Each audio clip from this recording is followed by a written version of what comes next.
We're good? Yep. Campbell, can you hear us? All right. Okay, so welcome to the Committee of Adjustment for October 14th, 2025. If at any time somebody in the audience have a question, please raise your hand and do state your name and address so we can be our minutes of our meeting, okay? We'll start, is there any declaration of pecuniary interest? No, all right. The agenda, the adoption of the agenda. It is moved by Roxanne Louis and seconded by Kathleen Rochon. Be it resolved that the agenda for the Committee of Adjustment meeting held on October 14th, 2025 be adopted as presented. Everybody have? Has one? Okay, yeah. Pre-voting. You're pre-voting? Everybody in, all right. Bill carried. The adoption of the minutes, please. It is moved by Roxanne Louis and seconded by Kathleen Rochon. Be it resolved that the minutes of the Committee of Adjustment meeting held on September 9th, 2025 be adopted as presented. Everybody had a chance to read the minutes and everything's okay? So I'll bring it to a vote. Everybody favor, carried. So we'll move on to our applications. Consent application 1, C40-25, Tyler Morrison. It is moved by Kathleen Rochon and seconded by Roxanne Louis. Be it resolved that the consent application made by Tyler Morrison for the creation of 2 new lots on 471 King Street, Municipality of West Nipissing is approved on the following conditions. That a reference plan be prepared and deposited in the Land Registry Office and a copy of the new survey be filed with the municipality, confirmation that all property taxes are paid up to date, that all conditions be met on or before October 15th, 2027, being 2 years from the date of giving notice of the consent, that a transfer be submitted to the Secretary Treasurer for the issuance of a certificate of consent, and that MECP Form SS1 be amended to reflect the increased number of residential units serviced by the subject sanitary sewer collection system. So through you, Mr. Chair, I'm just going to pull up the presentation here. This is a property on the corner of King Street and Lex Street. The property was created in the phase 2 and 3 of the Casa subdivision and abuts onto the latest phase of the Casa subdivision. So we're looking to create 2 lots here. They will both be fully serviced. They meet the minimum lot area and frontage. And you will see that one condition number 5 is a bit unique for us. The subject lots are going to be connected into the sanitary system that was built for the latest part of the Casa subdivision. So on your desk, there is a memo that was prepared by the engineer that designed the system, confirming that there is capacity within the sanitary system to service these lots. It's just kind of an administrative thing that we need to get that form updated to match what the memo he's provided does. Okay. Any questions from our panel? No?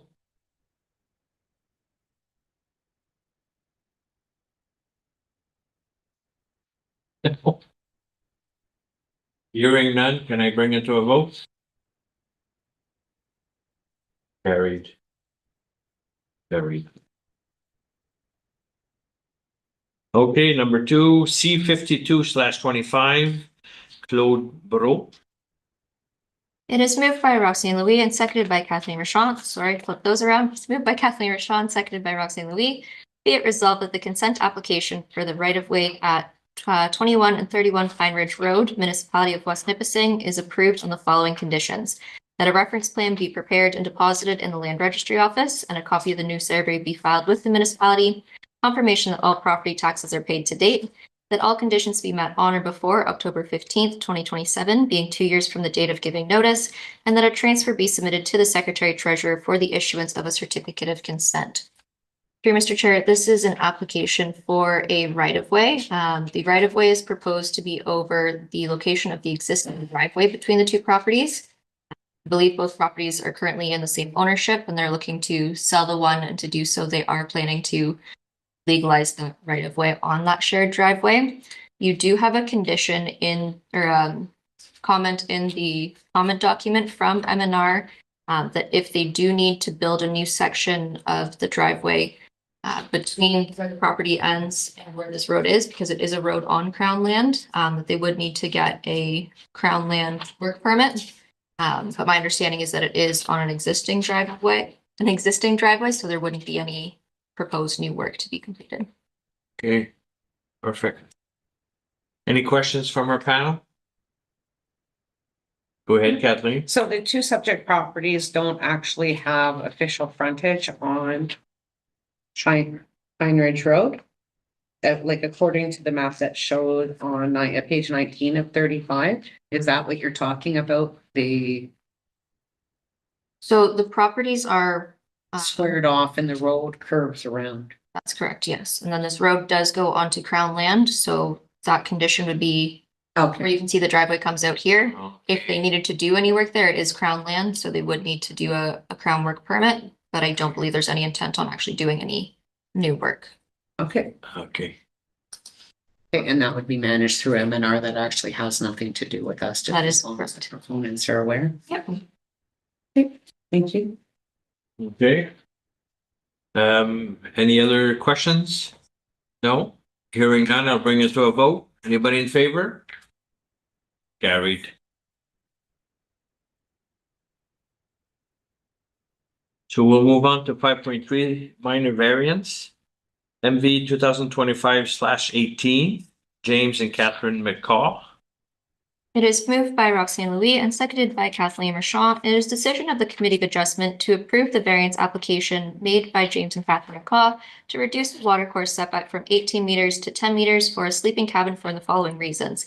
It meets the general intent and purpose of the official plan and the zoning bylaw. The variance is considered desirable for the appropriate development of the property, and in the opinion of the committee, the variance is minor in nature. This application is approved subject to the following conditions. Number one, that the reduced watercourse setback applies solely to the sleeping cabin. And number two, that the reduction in watercourse setback be in substantial conformity with the site plan submitted as part of the minor variance application. Through Mr. Chair, the applicants are proposing to construct a sleep cabin on the island. They do own the entirety of the island. And due to the topography of this island, there isn't really a space where they could put this sleeping cabin in a way that meets the watercourse setback. So you can see the location that they've proposed here, kind of on this peak of the island. You do have 4 letters in support from adjacent property island owners that are all supportive of this application. So that's essentially everyone that would be able to see the Yeah. proposed development. Yeah. Any questions? Go ahead, Kathleen. Okay, so the total land area of the island is 1.3 acres. I do not have that in front of me. Okay, so It says, it's on the Right. map there, so the island would never be appropriate for any kind of consent severance or anything like that, so they will not be able to divide this and then say, oh, well, we just want to build on to this and the building already exists, so then I have no issue. I don't either. Any more questions? And sorry, Oh, go ahead. no cooking or bathroom facilities. That is correct. It is just open the door and hit the bunk beds kind of thing. Okay, yeah, thank you. Okay, any more questions? No? Hearing none, I'll bring it to a vote. Anybody in favor? Carried. Thank you, Mrs. McCaw.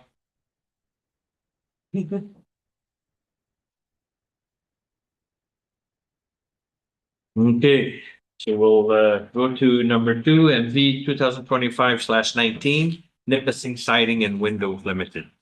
It is moved by Roxanne Louis and seconded by Kathleen Marchand. It is the decision of the Committee of Adjustment to approve the variance application made by Nipissing Siding and Windows Limited to legalize the existing legal nonconforming setbacks by reducing the side yard setback from 15 meters to 2.5 meters on the east side and to reduce the side yard setback from 15 meters to 7.25 meters on the west side for the following reasons. It meets the general intent and purpose of the official plan and zoning bylaw. The variance is considered desirable for the appropriate development of the property, and in the opinion of the committee, the variance is minor in nature. Through you, Mr. Chair, this is the sketch that was submitted. There we go. With the application. This building, I believe, was built prior to the current zoning bylaw, which explains the siting on the property.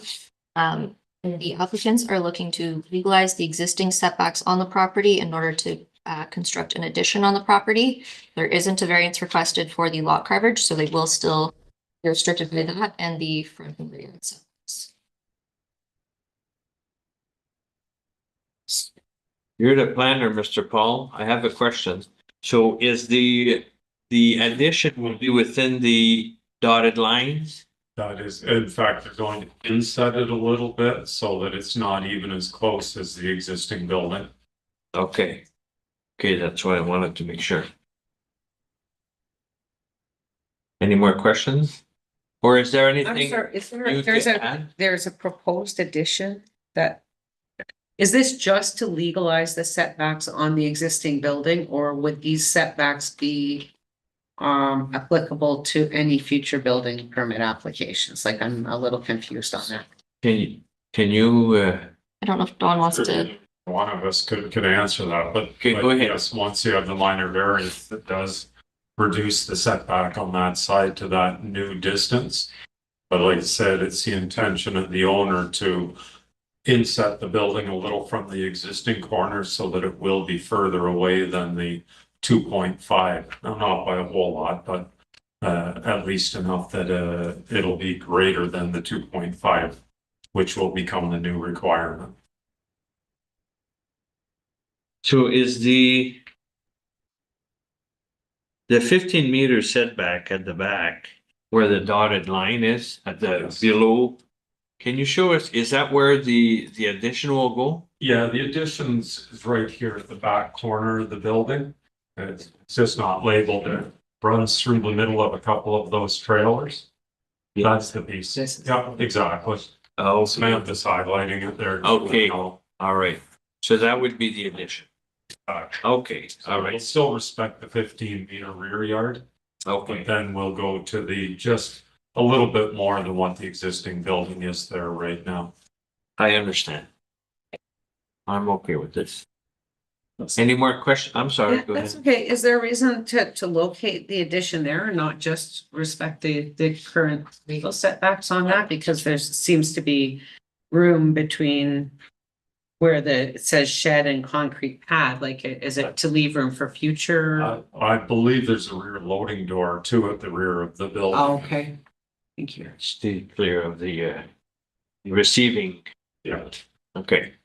Anything to add, Don? No, it's just the alignment inside the building of where they can go.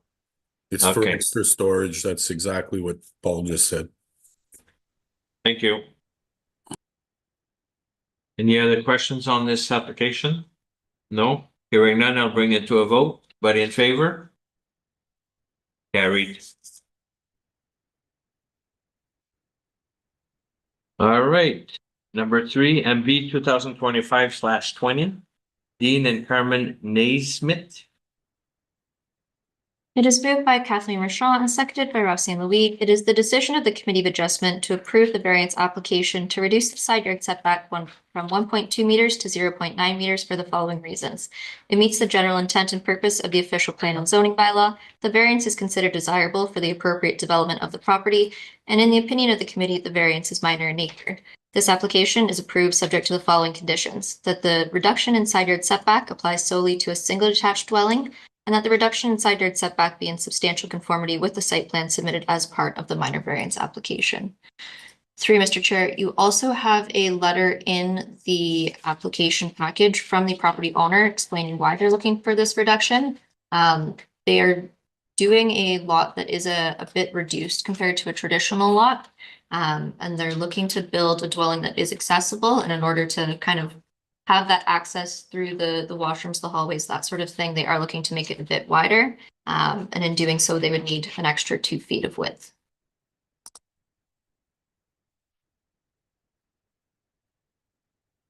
Okay. Any questions from our panel?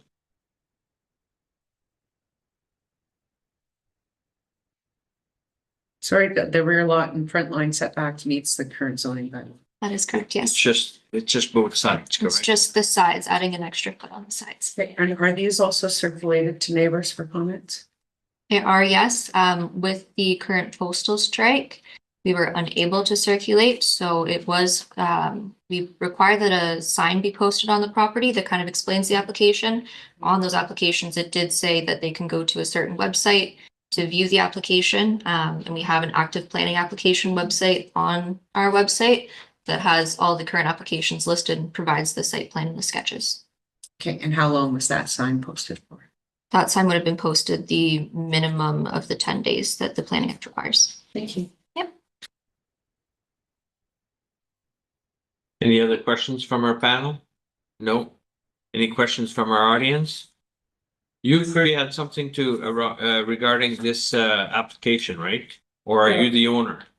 I'm the owner. Ah. I like to, yeah. Okay, all right. So, hearing none, I'll bring it to a vote. Anybody in favor? Carried. You're good to go.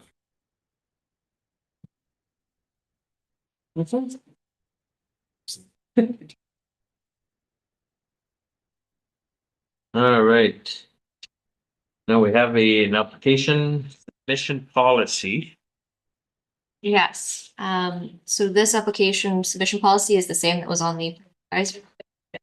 So well, this is new for you, so if you have anything to add, let me know. The 30-second summary is the policy that we will be looking to put in place to extend the submission deadline so that staff have enough time to review the application, have any necessary discussion with the applicants ahead of time, and get those circulation materials sent out. It will also set up a guideline for when our meetings will be held so that applicants and committee members know the entire schedule a year in advance. Okay. No objections, Campbell? Okay. So we have to do the same? Yeah, same thing. Yeah. Okay. Just a recommendation. Yeah, 6th to the 5th. okay. Oh, and then we need to do the meeting date, but Yeah. yes, first, I would put a motion on the table that the Committee of Adjustment recommend to council adopting the planning scheduling policy as presented. You'll second. I will second. I'm gonna vote on it. And then a vote. Everybody in favor? Carried. Yep. And Resolution for November 11th. it is moved by Roxanne Louis and seconded by Kathleen Rochon. Be it resolved that the Committee of Adjustment meeting scheduled for November 11th, 2025 be officially rescheduled to November 5th. So we're going to November 5th. Everybody in favor? Carried. Next meeting, November 5th. So it is moved by Kathleen Rochon and seconded by Roxanne Louis. Be it resolved that the Committee of Adjustment meeting held on October 14th be adjourned to November 5th. November 5th. Everybody in favor? Carried. Thank you. You came here for nothing, Paul. Adidas.